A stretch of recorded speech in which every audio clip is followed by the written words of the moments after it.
चंदा रानी तोर दीवाना होना।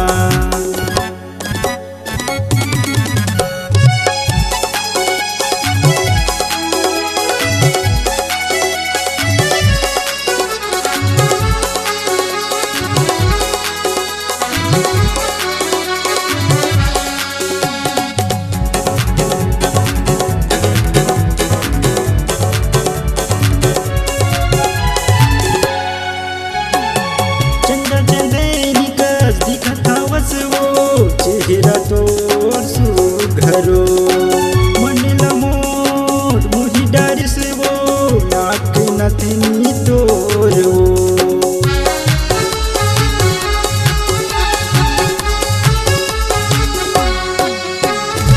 गुल गुलाबी गल हरानी झावा मारे मोलवो पतली कमरिया तुझी नजरिया मारत मोला रानी हो।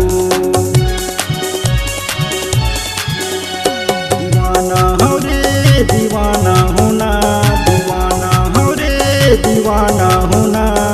ये चंदा रानी तोर दीवाना हो रे, ये चंदा रानी तोर दीवाना हो रे।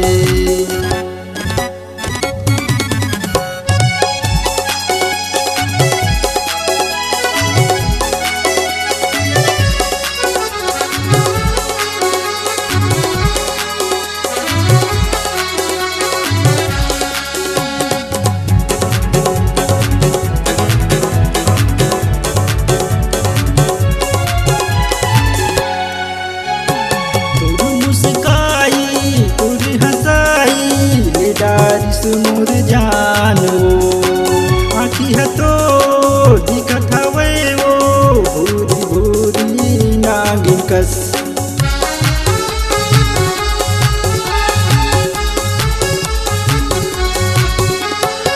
कान के झुमका पाँव के पैजम मन लमुर मुही डारिसो तिरछी नजरिया मारते मोला आए रे मोर फूल के नावो।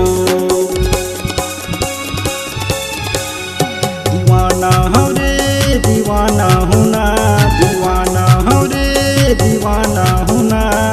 ये चंदा रानी तोर दीवाना होना, ये चंदा रानी तोर दीवाना होना। दीवाना हो रे दीवाना होना, दीवाना हो रे दीवाना होना। ये चंदा रानी तोर दीवाना होना, ये चंदा रानी तोर दीवाना होना। ये चंदा रानी तोर दीवाना होना, ये चंदा रानी तोर दीवाना होना।